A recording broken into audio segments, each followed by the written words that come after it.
Bueno, empezamos. Vamos a seguir con el tema de evolución del sistema inmune y vamos a ver hoy fundamentalmente dos cosas.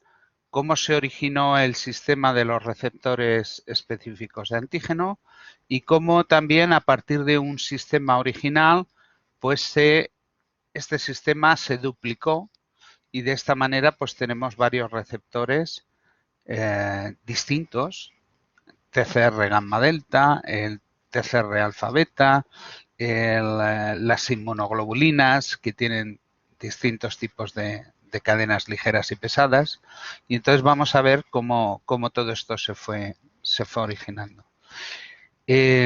Lo primero que ocurrió en la evolución fue la adquisición en el genoma de un vertebrado primitivo digamos, de un kit genético, es decir, un conjunto de genes que solo aparece en los vertebrados mandibulados y que incluye, digamos, tres elementos principales. Por un lado, unos genes que se pueden recombinar, que tienen secuencias de punto de corte.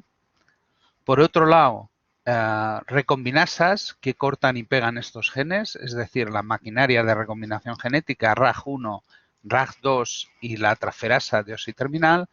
Y por otro lado también necesitamos un tercer elemento que son genes que modifican las moléculas presentadoras de antígeno.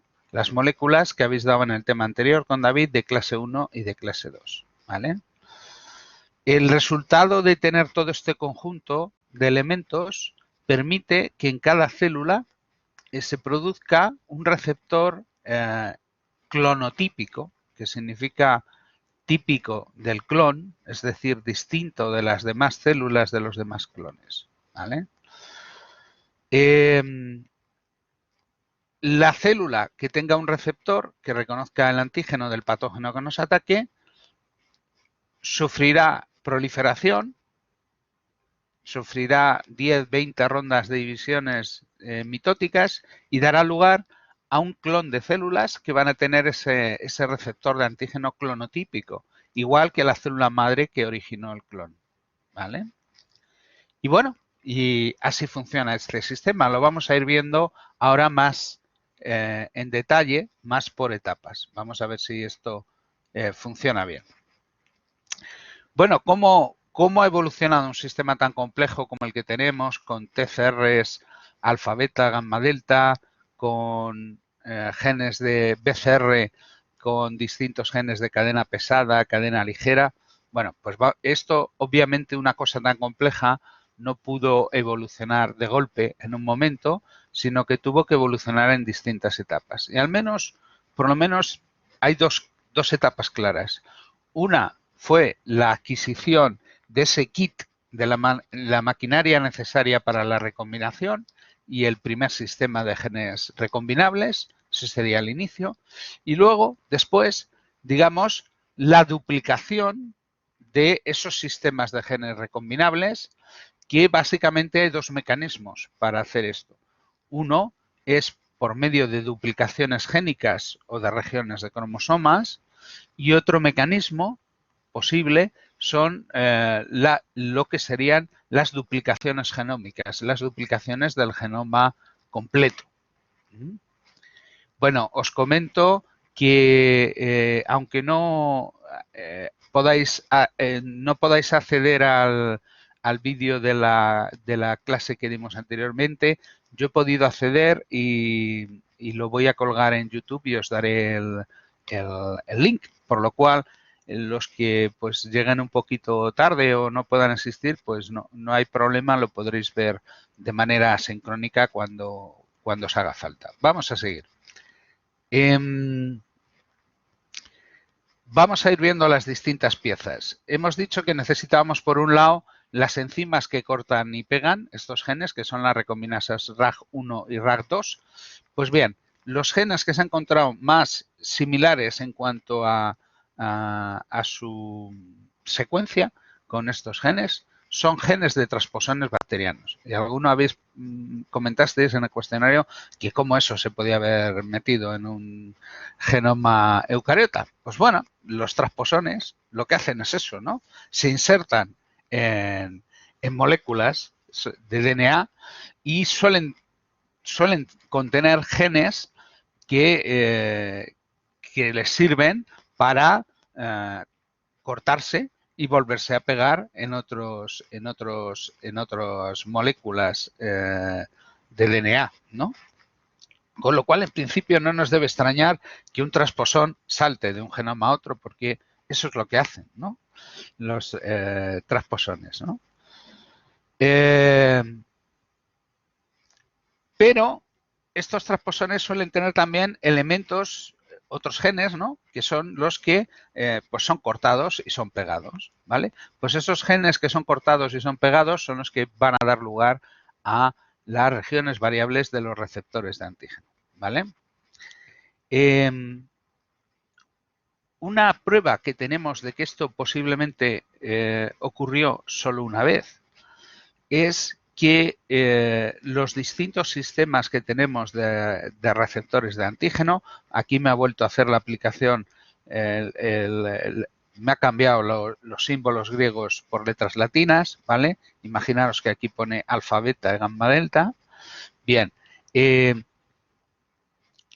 cuando la evidencia que tenemos de que eso ha ocurrido una sola vez es que todos estos genes, lo vamos a ver en detalle, todos el alfa, beta, gamma, delta, el TCR, la cadena pesada, la cadena ligera, todos tienen una estructura muy repetitiva. Es decir, están organizados de la misma manera. Y esto lo que indica es que pues realmente se han originado a partir de un sistema genético que se ha ido duplicando y que luego ha ido variando, ¿vale? Vamos a ver si me avanza. Sí. Por tanto, el siguiente paso fue de ese sistema, digamos, de genes recombinantes original, cómo se pudo pasar a tener varios sistemas genéticos. Bueno, ya hemos visto que hay mecanismos ahí de duplicación génica, de duplicación genómica, y ahora mismo la situación actual es que realmente pues tenemos, podríamos decir, entre 3-4 tipos de receptores heterodiméricos. Dos claramente serían los receptores TCR, alfa, beta y gamma, delta, y otros dos serían los receptores formados por la cadena pesada del anticuerpo y una cadena ligera tipo kappa, o la cadena pesada del anticuerpo y una cadena ligera distinta de tipo lambda, que me ha sustituido aquí por una L, ¿vale? Vamos a ver que cada uno de estos 4 receptores está formado, digamos, va a estar formado por 2 tipos de proteínas, una derivada de un gen que tiene segmentos VDJ y la otra que solo tiene segmentos VJ. Esto ocurre en los 4. ¿Vale? Con lo cual, eso es una prueba de que los 4 tienen la misma organización genética. Además, estos sistemas están distribuidos en 4 cromosomas. Tenemos genes de BCR o de TCR en los cromosomas 2, en el 7, en el 14 y en el 22. ¿Vale? Entonces, ahora la cuestión, ya sabemos que esto se ha duplicado. Ahora la cuestión es cómo pudo ocurrir esto. Posiblemente han ocurrido las dos cosas. Ha habido eventos de duplicación génica, que eso no nos sorprende, pero lo que tal vez es más sorprendente es que posiblemente ha habido eventos de duplicación genómica. Vamos a ver un poquito cómo eso se produjo. Bueno, hay una teoría que explica esto, que se llama la hipótesis 2R, ¿no? Por la cual en la historia temprana de los vertebrados se debieron producir 2 rondas de duplicación del genoma completo. En una primera ronda de duplicación, cada cromosoma dio lugar a 2 cromosomas y en una segunda ronda a 4 cromosomas. que en cierto modo van a ser redundantes, en principio van a estar repetidos, pero a partir de ese momento pueden sufrir una evolución divergente. Como tenemos varios cromosomas con los mismos genes, pues unos genes pueden evolucionar en un sentido, otros en otro, y sin que se produzca una pérdida de función, ¿vale? Posiblemente la primera duplicación cromosómica, al permitir la duplicación del sistema de genes y de células con receptores antígeno específicos, pues posiblemente aquí lo que ocurrió es que unas células o un linaje celular empezó a expresar los genes de un cromosoma, otro linaje celular empezó a expresar los del otro cromosoma y se fueron especializando en reconocer antígenos crudos, los linfocitos B, y antígenos hidrolizados o digeridos, los linfocitos T, ¿vale?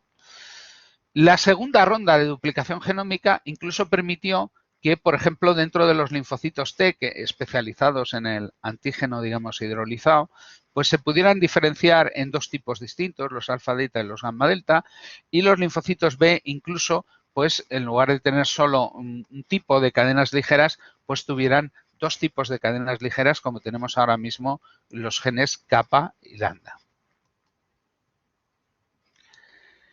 Para entender un poco estas cosas hay que hacer un poquito de repaso de términos de, bueno, pues en cierto modo de genética, ¿no? Esto en los cuestionarios me habéis comentado que os sonaban, que estas cosas ya os eran familiares, con lo cual iremos rápido. Y solo vamos a recordar tres conceptos. Uno, el de gen ortólogo, que sería el mismo gen en distinta especie, pues por ejemplo el gen de TLR9 humano, pues el bonobo, que es la especie de simio que más se parece a los humanos, pues tiene un homólogo, ¿vale? Y la secuencia es parecidísima, ¿vale?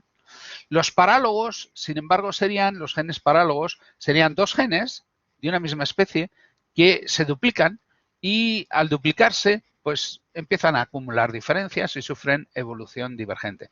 Un ejemplo de genes parálogos sería el TLR humano y el TLR9 y humano y el TLR3 humano, que no son iguales, son distintos, reconocen distintos ligandos, pero su homología, su similitud de secuencia es evidente, son de la misma, digamos, de la misma familia y tuvieron un gen ancestral. Lo que pasa es que este gen ancestral, pues,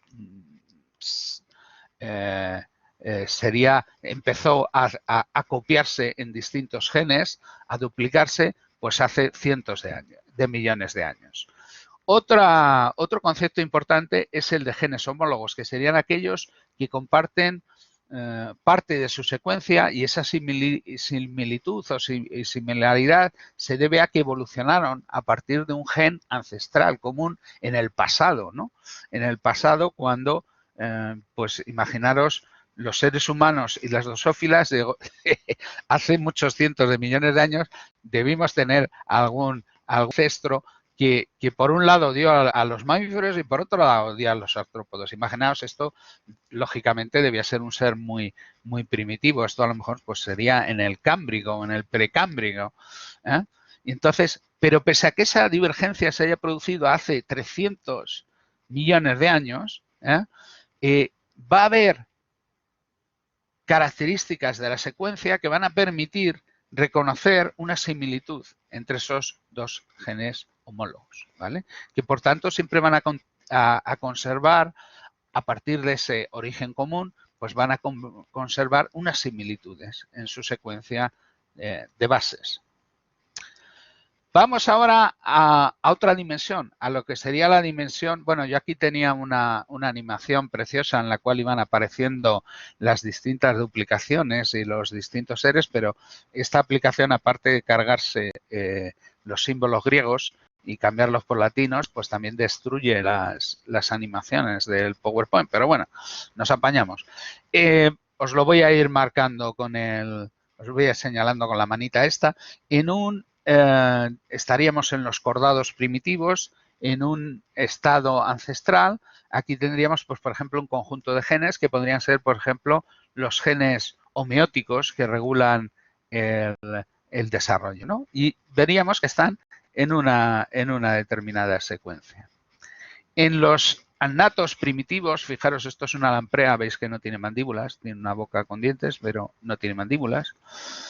Se observa una primera duplicación y la podemos identificar porque vemos estos conjuntos de genes copiados en dos cromosomas distintos. Vemos que algún gen se pierde, ¿vale? Esto, bueno, pues puede, si algunos genes van perdiendo función, pues se pueden ir perdiendo sin que se resienta la funcionalidad de ese ser vivo. Hay evidencias de una segunda duplicación, ya veis este otro vertebrado ya es mandibulado, ¿eh? Es un tiburón, un gran blanco de estos, ¿no? Que sí que tiene mandíbulas y dientes. Y aparte de eso, pues veis que ya tiene 4 copias. Y veis lo que decíamos, algunos genes se pueden perder, pero el orden de los demás se sigue manteniendo, con lo cual eso nos indica que eso tiene un origen común. Bueno, luego posteriormente en los peces óseos, que evolutivamente fueron los que tuvieron más éxito en los entornos acuáticos, pues incluso hubo una tercera duplicación. Alguno habéis preguntado en los cuestionarios, ¿y por qué hubo una tercera duplicación? Bueno, pensar ventajas e inconvenientes. Cada vez que duplica un ser vivo el genoma que tiene en cada célula, el problema es que va a necesitar el doble de bases nucleotídicas para copiar su material. Ese es el problema. Es decir, necesita invertir el doble en esos compuestos que son ricos en nitrógeno, en fósforo, no son elementos, digamos, baratos, son costosos. Pero a cambio de eso tiene más copias. Claro, ¿qué pasa? Que esto, pues, tener 2 copias, tener 4 copias, pues puede tener ventajas. Bueno, de hecho todos somos diploides, con lo cual incluso hasta en aunque no hubiéramos hecho ninguna duplicación genómica, ya tenemos 2 copias de cada cromosoma, ¿no? Pero esto lo que supone es copias adicionales, ¿no?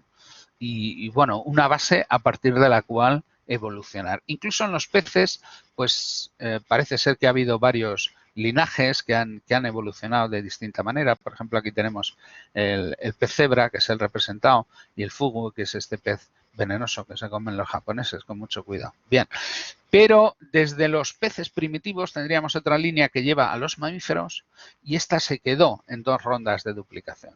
¿Veis? La idea importante aquí es que aunque se pierdan algunos genes, el orden de los genes que permanecen se conserva, con lo cual tenemos una evidencia de que eso ha tenido un origen común.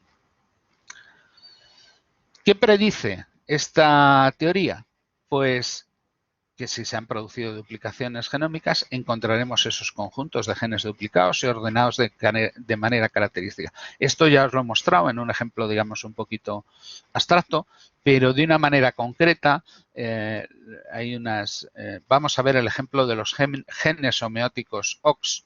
También los receptores de quimiocinas que tienen más que ver con el sistema inmune, también ocurre algo parecido con ellos, pero en el caso de los genes homeóticos está muy bien estudiado, están en 4 cromosomas de mamíferos y mantienen su ordenación, con lo cual las 2 duplicaciones han ocurrido. Otra cosa es que, por ejemplo, en cuanto al origen de los receptores, pues haya sido la única explicación, que yo creo que no. Seguramente hay fenómenos ahí de duplicaciones génicas, hay más cosas, ¿vale? Bien, la implicación de esto para el sistema inmune es que a partir de un conjunto original de genes para un receptor de antígeno podrían originarse hasta conjuntos de genes para 4 receptores con la misma organización, con una cadena del receptor que tendría VDJ y la otra tendría VJ. Bueno, esta era otra diapositiva que yo tenía preparada con animación y se la ha cargado. Yo esta diapositiva no tenía tapado este texto y esto iba apareciendo en animación, con lo cual yo os podía hacer preguntas, pero bueno, ya están las respuestas. Entonces, cuando encontramos genes, por ejemplo, este gen rojo y este serían genes parálogos, y este azul también. Cuando se duplica un genoma o un cromosoma completo, pues los vamos a tener ordenados de la misma manera. Aunque algunos se pierdan, el orden de los relativo de los que permanecen se va a mantener, ¿no? Tras una segunda duplicación tenemos lo mismo y aunque algunos se vayan produciendo más pérdidas genéticas, el orden de los que permanecen se va a mantener. Esto parece que se cumple bastante bien para los genes homeóticos. Con lo cual, pues podemos estar seguros de que esas dos rondas de duplicación ocurrieron, ¿vale? Vamos a ver el ejemplo concreto. En esta os iba a haber preguntado, tenía una animación y no se veía el nombre de este ser humano, que es Charles Darwin. Esto, por ejemplo, se lo pregunté hace un cuatrimestre a los de biología, que quién era este señor, y no lo sabían. Pero bueno, menos mal que no era una pregunta del examen. Pero bueno, ¿qué pasa? ¿Qué es lo que se ve? Fijaros, desde seres muy primitivos, esto sería un dendrograma, ¿no? Vamos a ver qué ha ido pasando con los genes estos homeóticos.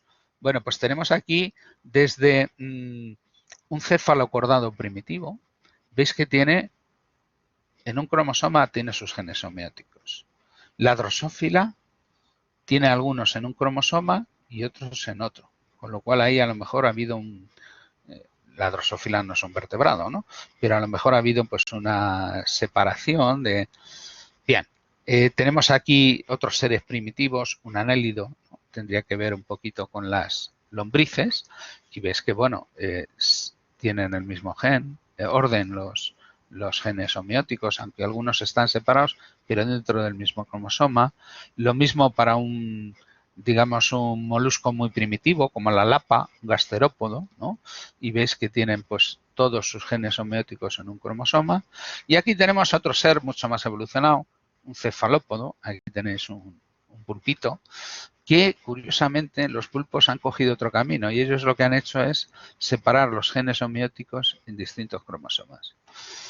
¿Qué ha ocurrido en los vertebrados? Pues que los vertebrados tenemos este juego que tenían nuestros ancestros cefalocordados, pues lo tenemos en 4 cromosomas distintos, en el cromosoma 7, en el 17, en el 12 y en el 2, pues los tenemos y ves que se ha mantenido el orden y la posición relativa de los distintos genes homeóticos, con lo cual esto indica que entre los cefalocordados y los mamíferos se han producido estas dos rondas de duplicación genómica.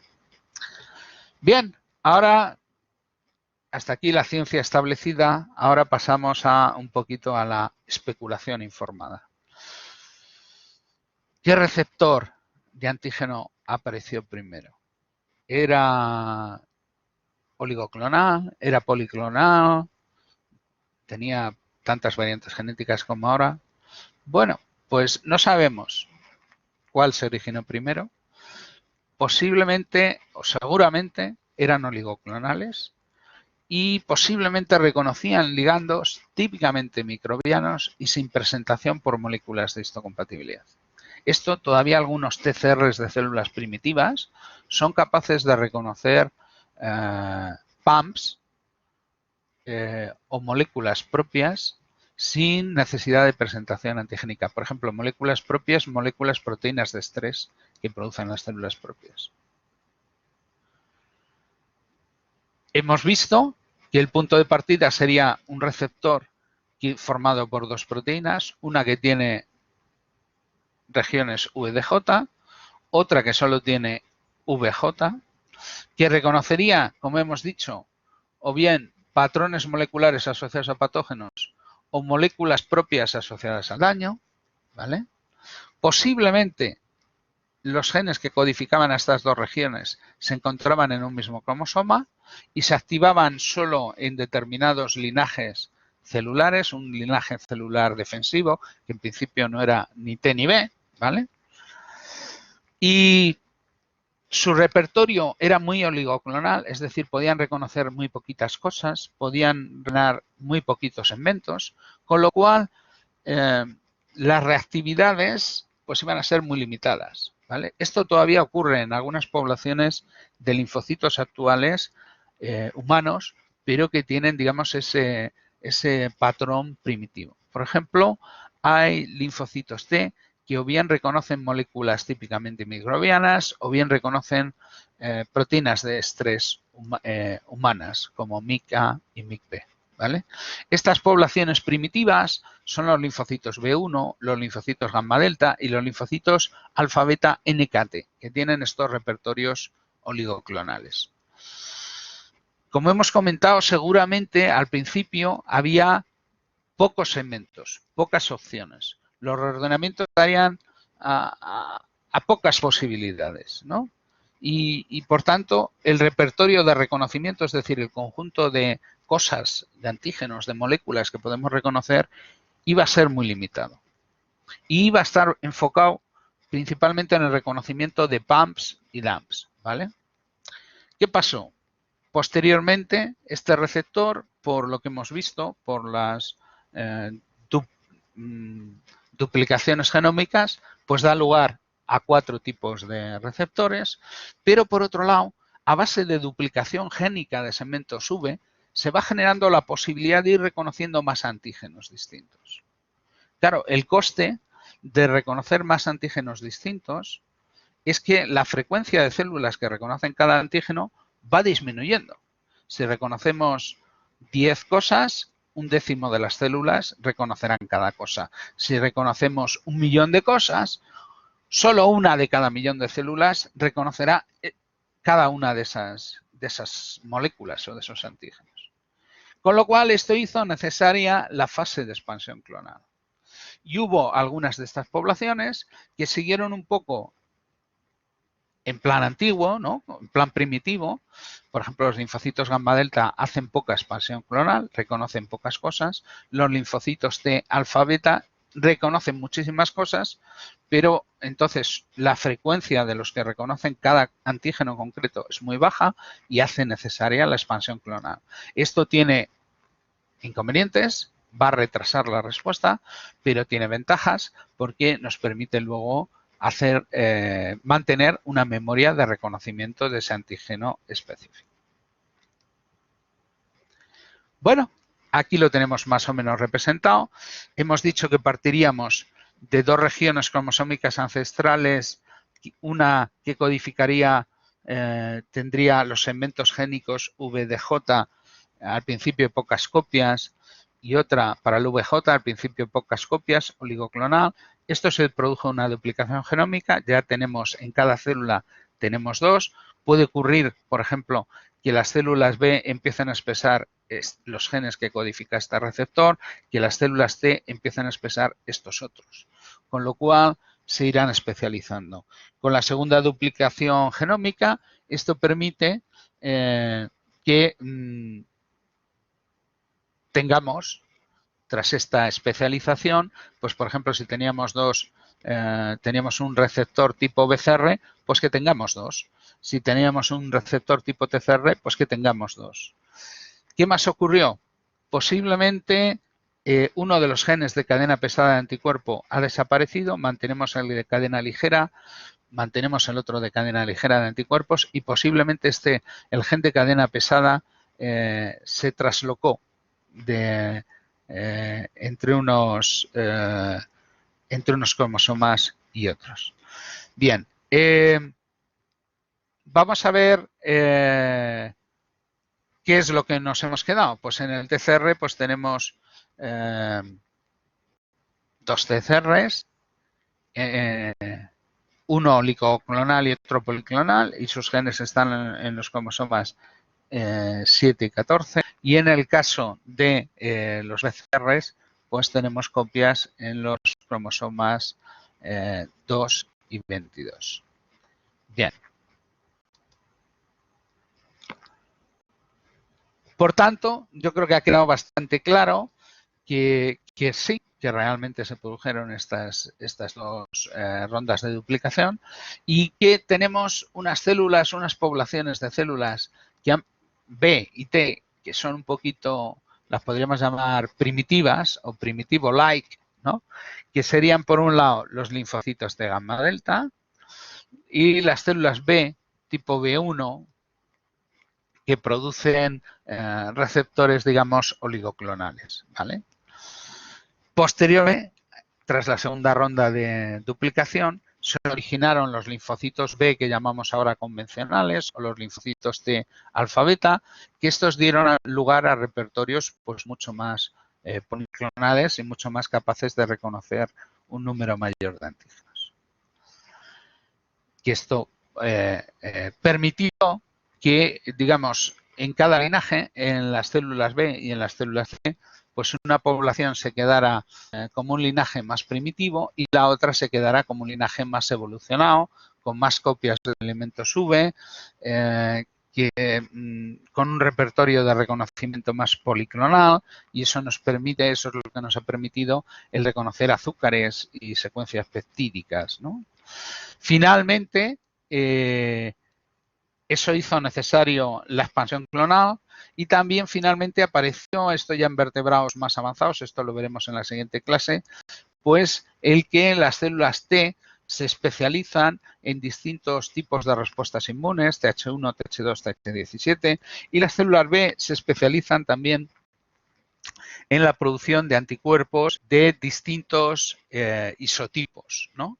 Y eso también da digamos, oportunidades de responder de distintas maneras al patógeno.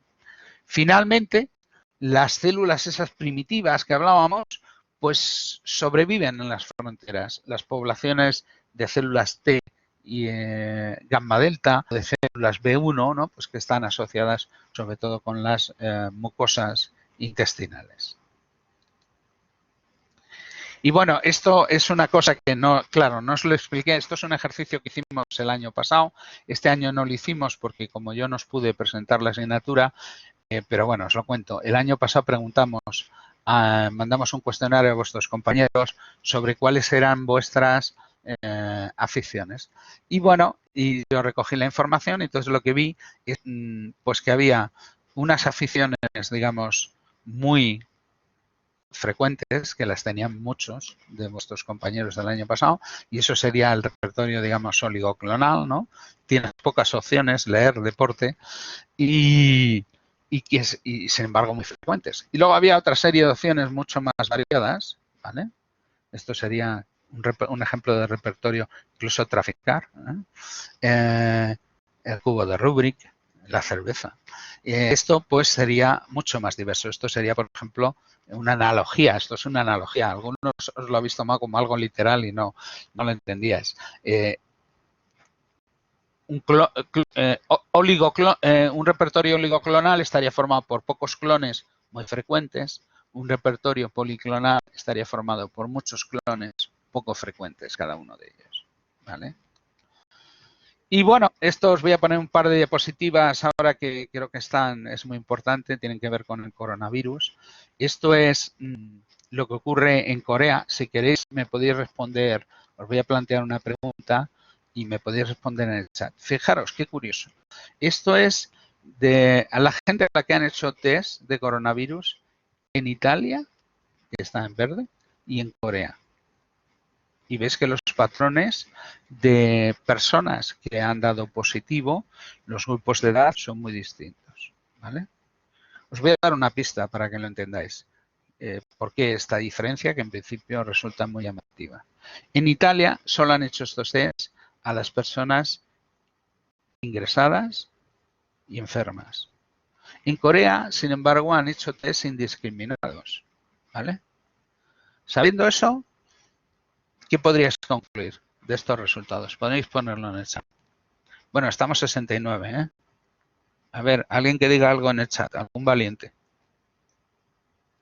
¿Qué conclusión podríamos sacar de esto? No veo vuestros mensajes en el chat, a ver. No veo vuestras respuestas. ¿No me respondéis? Bueno, entonces os lo cuento. Están muy sesgados. Y hay muchos casos asintomáticos, cierto, sí, pero esos casos asintomáticos, y los jóvenes son asintomáticos, también es cierto. Y hay muchas más personas enfermas que no presentan síntomas y pueden contagiarlo, cierto. Y esas personas, además, casi todas son entre 20 y 29 años, ¿vale? Que los jóvenes son portadores pero asintomáticos, cierto. Que realmente los jóvenes son los que más lo padecen, pero no presentan síntomas. ¿vale? Bien, pues estáis todos en lo cierto. Los que enferman son más mayores, pero posiblemente entre 20 y 29, aunque no enfermen, tenéis la capacidad, digamos, de pegarlo, de padecerlo de una manera suave y pegarlo. Y entonces, consejo, hay que tener mucho cuidado. ¿Por qué? Porque en Corea, que han tomado medidas mucho más serias, tienen disminuyendo ahora mismo la incidencia de la, bueno, o está creciendo más lentamente la incidencia del coronavirus. En Italia es un desastre. Y nosotros ahora mismo estamos, aunque en una situación menos avanzada que en Italia, tenemos peor tendencia que Italia todavía. Tenemos aquí, en la siguiente, ¿veis? Aquí están los coreanos. ¿Veis cómo esto, bueno, la escala es logarítmica, ¿eh?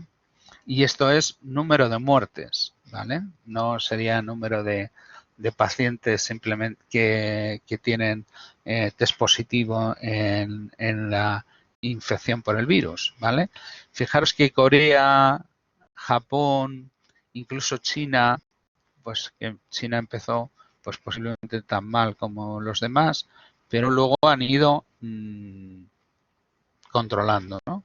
Sin embargo, en Italia, que veis que están mucho más avanzados, nosotros estamos pues estaremos por los 300 fallecimientos, Italia está casi en 10 veces más, en 2000, bueno, porque lo llevan desde más tiempo. Sin embargo, nuestra tendencia no es buena, o conseguimos que esta curva baje, o puede ser esto un desastre tremendo.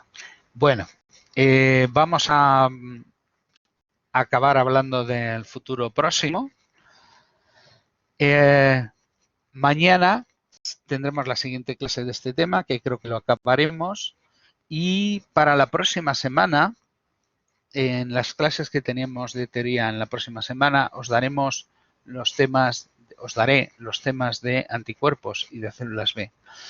Como con las clases de teoría posiblemente no nos dé tiempo todo, pues lo que haremos será utilizar las clases de teoría y algún seminario que no vamos a tener posibilidad de dar y de hacer cosas interactivas con vosotros, pues os contaremos algo de anticuerpos y células B, porque es que si no, nos faltarían clases.